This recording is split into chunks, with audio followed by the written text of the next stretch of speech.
I think this subject right here is the one, right? So if you're thinking about breeding ball pythons or you're new to breeding, and it doesn't have to be ball pythons, but since our channel is primarily geared towards ball pythons, we're going to stress that. Inbreeding and line breeding has probably occurred with the animal that you have in your possession. So no matter what, if you have a pattern morph and it's not a normal ball python, it's probably been inbred if that trait is definite. So that's any trait, whether it's lesser, black pastel, red stripe, lace, it doesn't matter. It's probably been line bred or inbred before you actually receive it. And that's part of why I wanted to make this video. So hopefully I can have some information to help you if you're a new breeder, or maybe you're an existing breeder, or maybe you're even just thinking about breeding ball pythons. I mean, who's doing that? But I hope this video can help.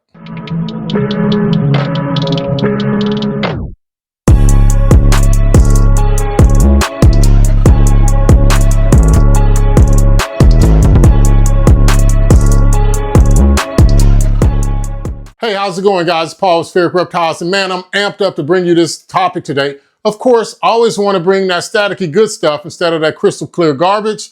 You know, this channel is only set up for a how-to, or education stuff. So if you're tuning in for the first time, thank you. Go ahead and hit that like and subscribe button now, because I think after you see this video, you're going to be like, hey, this is a really good topic. I'm going to try to keep it very, very simplified so that you don't need a degree in order to figure it out, right? We're not going to throw up Punnett squares or anything else like that, even though I will have some things on the screen that you can screenshot so for your reference. And I think that you guys are aware of that if you've been tuning in to our videos lately. I like to put the information on the screen so that you can have it readily available in a screenshot so you can reference it, right? Because who has a question during the daytime? You only have questions at night when things arise with your collection, right? And then there's no one to talk to. You are probably the only expert in your whole family or in your whole circle if you're thinking about breeding ball pythons. So, but let's get into it.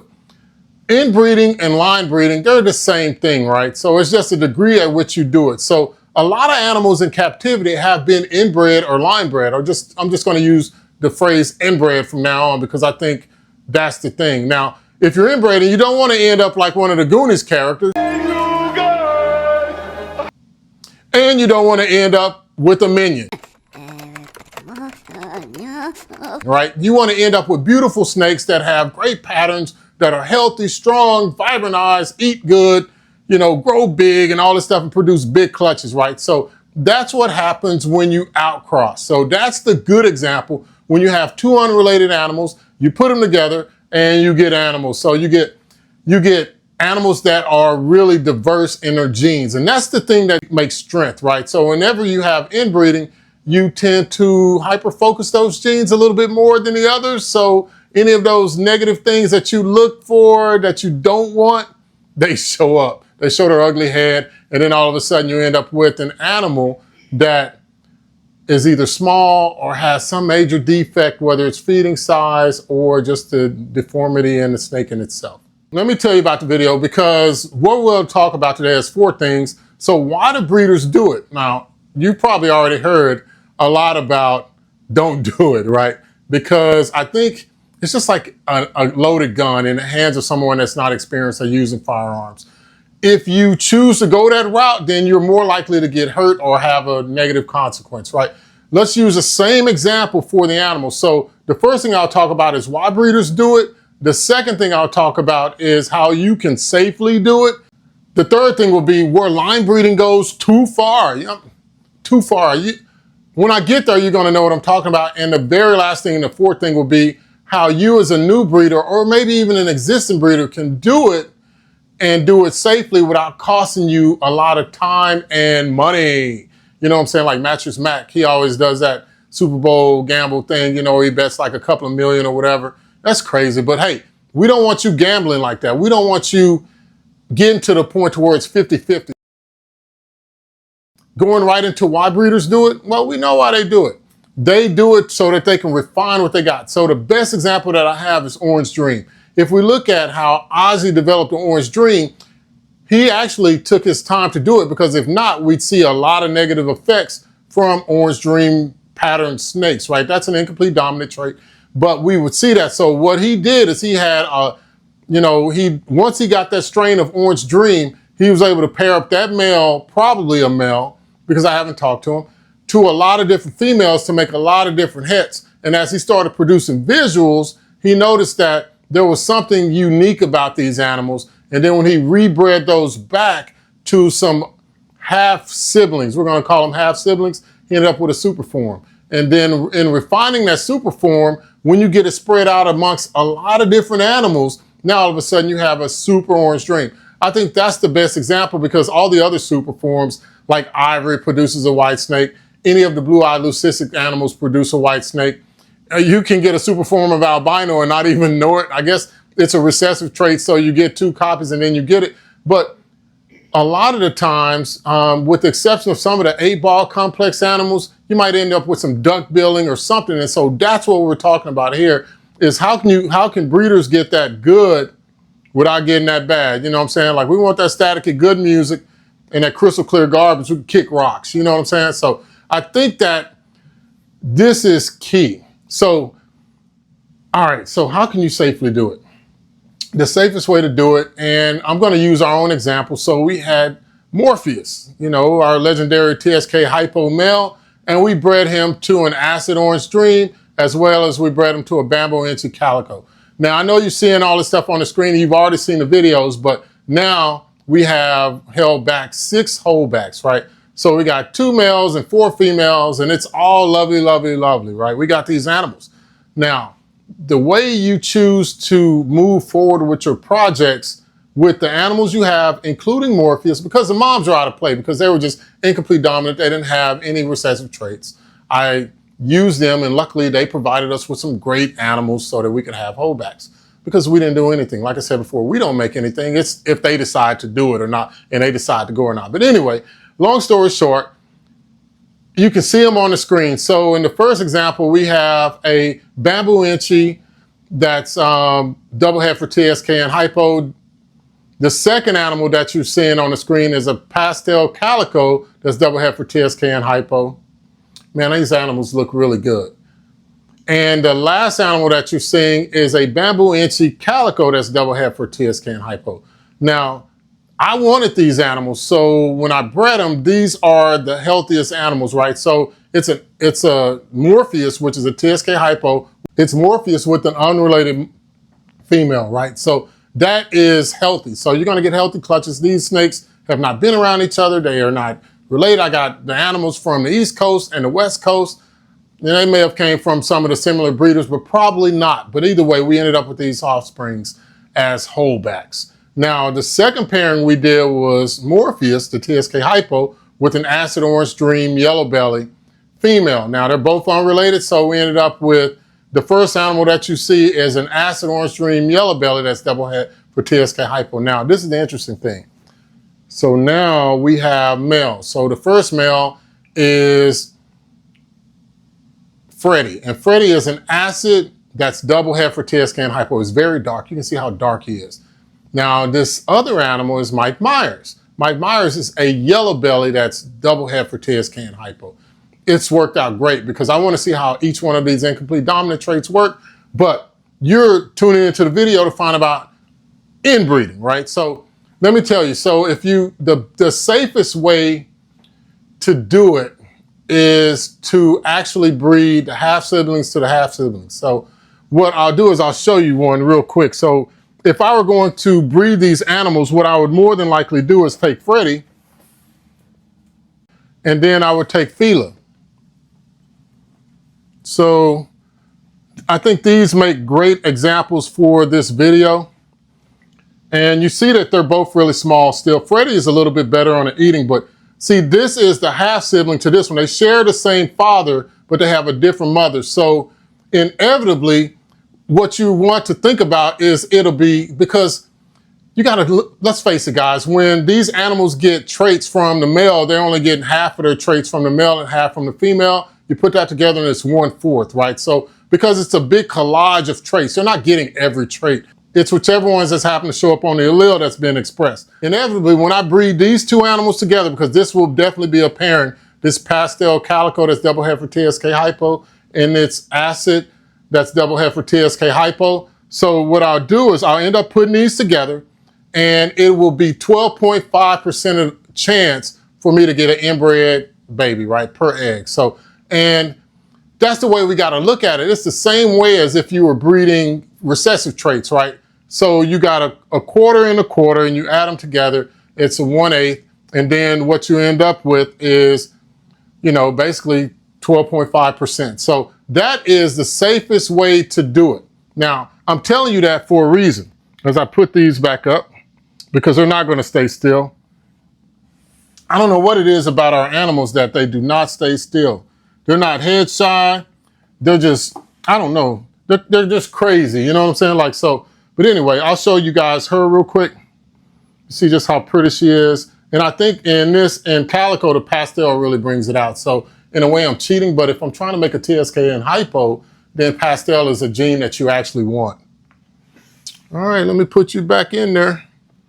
And that's Fila. I don't know if you guys ever had a pair of Filas or not, but all right, so that's scenario number one, that's safe. You breed a half-sibling to a half-sibling, 12.5% inbred coefficient. That's what it's called, right? So 12.5% chance per egg of getting an inbred trait. So you don't know what that trait will stand out and show up as. So the best thing to do is start out with the best male that you can. So he's a good feeder, he has strong genes, he's a good size. I mean, there's a lot of good things about his pattern. It's exactly what you want. He's a really good example. And the same thing with the mom. And so the healthier the animals that you have, the less chance that that inbred coefficient will show up. But if you have a male that is a reluctant feeder or a female that's a reluctant feeder, or maybe she just goes off of food all the time, maybe you should really reconsider breeding her if you plan on line breeding those F1, F2, and F3. Now, F1 stands for the first generation, F2 stands for the second, F3 stands for the third. But as you breed them, those traits get carried on. But wait, let me fair balance this, because as you breed, each animal has a mother and a father. So unless they share the same mother and a father, which is what I'm going to talk about next, then you really shouldn't have a problem as you move forward in your breeding. Now, scenario number two. Scenario number two will turn out to give you, in the beginning, the best quality as far as like the pattern, but then you might actually trade off on health. So now remember Morpheus. So if we have Morpheus, and if I were to breed him to his daughter, so I have, let's see. Well, she's in shed, so I'm not gonna mess with her. So right here, if I have Nike, and Nike turned out to be a female, guys, so that's why she has a blue tag. So if I were to breed Morpheus back to Nike, the inbred coefficient on that would be 25%, because if you check it out, he's going to bring his whole half of his genes down, and then she's going to bring, you know, the quarter. So that makes the 25%, guys. So if you think about it, that is not as good, but if you do it one time to get maybe some visuals right off the bat, and that would stop your line breeding, that would be the safest way to do that. Now, like I said, you don't know how often these animals that you've gotten into your collection from other places have been inbred or line bred. Oh, I said it, line bred. I said I wasn't gonna say that. But anyway, you don't know how often that they've been inbred before they got to you. Any undesirable trait, then you actually might wanna hold up on breeding that animal, or just make sure that you breed it to something that's completely different than what it is. So it might be a good animal to make hets, but if you're trying to make visuals of that animal, you might actually just think about it, right? So I can't tell you what to do, and there's no guarantee for any of this stuff. It's not 100%, but I definitely would want you to think about it.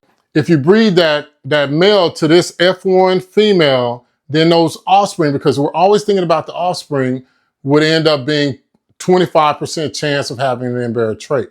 So you wouldn't want to repeat that pairing. Now, let me explain something else to you guys as I put her up. One of the key things you don't hear about in the reptile industry is the why, right? So people give their opinions and they don't really show you or tell you why. Well, when this is such a serious subject, because inevitably you could either help create stronger animals and more beautiful animals in your collection, or you could be setting off a ticking time bomb. Like, so what can go wrong with inbreeding? So if you have two animals and you're like, hey, I want to breed these animals and get another animal, and you do it, right? No one can tell you not to do it. So you put these two animals together, voila, they produce eggs. They produce a clutch of eggs, but they happen to be brother and sister.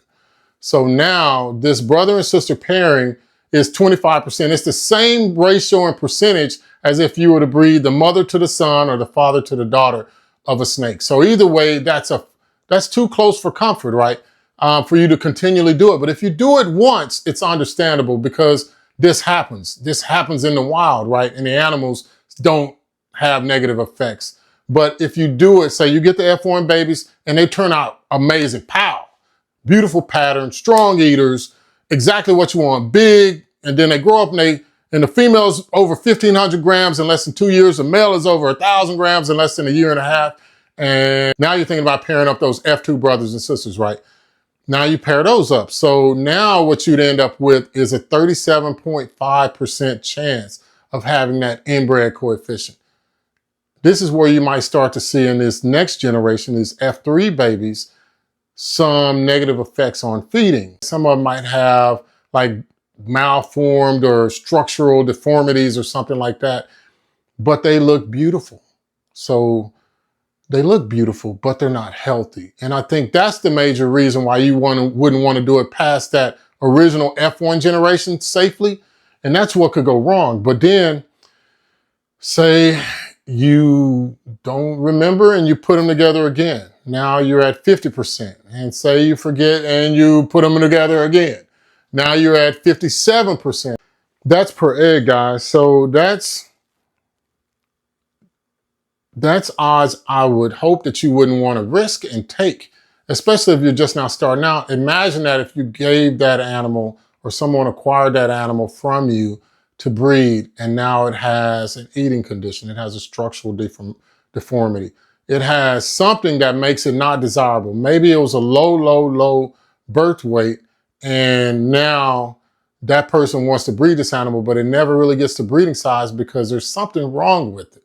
It's something off with that snake, if you know what I'm saying. I mean, it's just too much inbreeding. Like, you don't want to end up like Sloth from the Goonies, right?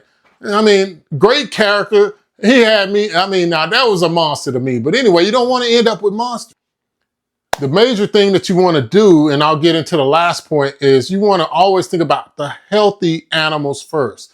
So line breeding can be done safely if you breed a half-sibling to a half-sibling, and then you can produce babies that can be bred to other half-siblings. But the major thing is that as you breed them to the other half-siblings, they could even share the same father, but they have a different mother, so you're putting in new genes. Now, the other way that you could do that is you could just, after that F1 generation, say you bred that mother to that son or that father to that daughter for the snakes, then you could just get another snake all completely. Like we have here, Taylor Swift.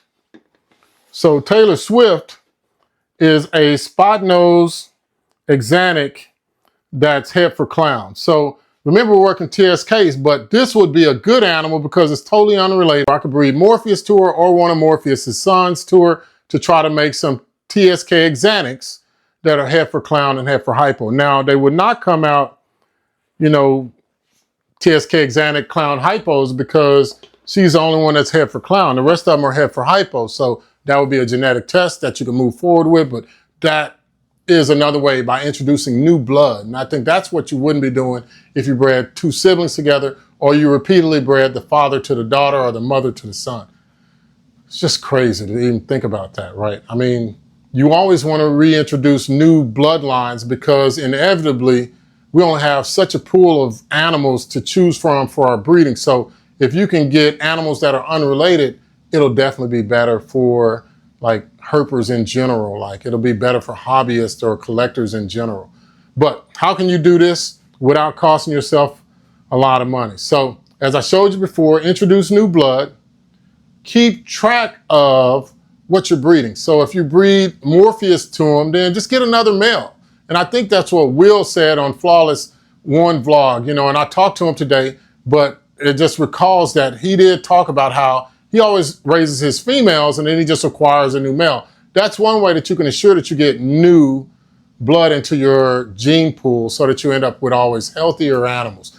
Now, you could still line breed some of those animals. Don't do it for multiple generations if you're breeding directly related animals, right? So, It's crazy to think about that. That shouldn't even been a tongue twister, but it was. But maybe it's late in the day. I've had one of those Voodoo Ranger beers, and I'm just telling you, bro, it's late in the day, and I'm old, and I'm fat, and my hip hurts. Just, hey, I'm not the product of inbreeding. I know that my dad is from deep in the woods, and my mom is from deep in the city. So I know I'm not inbred, but I played a lot of sports, and now it's catching up with me. But if you don't want to cost yourself a lot of money and pain, the best thing to do is to plan out your pairings.